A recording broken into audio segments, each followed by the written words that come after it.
আমরা এখানে আলু সোয়াবিন রান্না করব। তোমরা তো আলু সোয়াবিন সবসময় বাড়িতে তো অন্যরকমভাবে রান্না খাও, যেহেতু সোয়াবিন ভাজা করে মশলা কষিয়ে রান্না করো, না আজকে আমরা অন্যরকমভাবে একটা রান্না করব।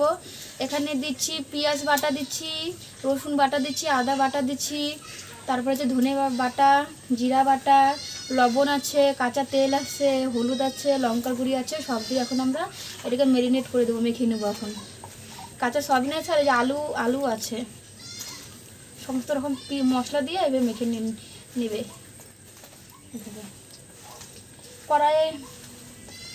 কড়াই আমি তেল দিয়ে দিয়েছি আর তার সঙ্গে জিরা সম্বাই দিয়েছি। এই যে আমার এটা মাখা প্রায় হয়ে গেছে, এটাকে এখন আমি কড়াইয়ে দিয়ে দেবো। সয়াবিন ভাপা এটাকে বলে, সয়াবিন ভাপা। এভাবে সব মশলা দিয়ে মেখে পেঁয়াজ রসুন আদা ধনে জিরে শুকনো লঙ্কার গুঁড়ো হলুদ দিয়ে কাঁচা তেল দিয়ে মেখে কড়াই তেল সম্বাস দিয়ে এইভাবে কড়াই দিয়ে দেবে।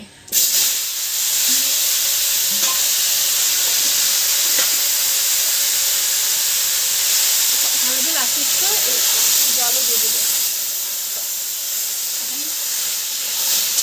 নাড়া দিয়ে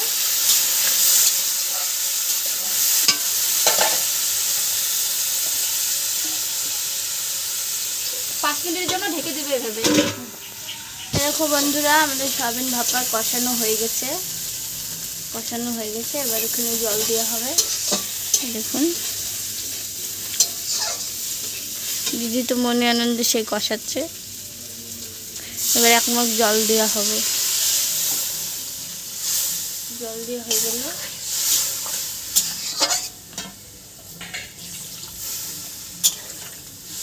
আলুগুলো কাঁচা কাঁচা আছে, সিদ্ধ হয়ে গেলেই আমাদের রেসিপি রেডি। গরম মশলা দিয়ে নামিয়ে নেব, যে গরম মশলা বাটা হয়ে গেছে।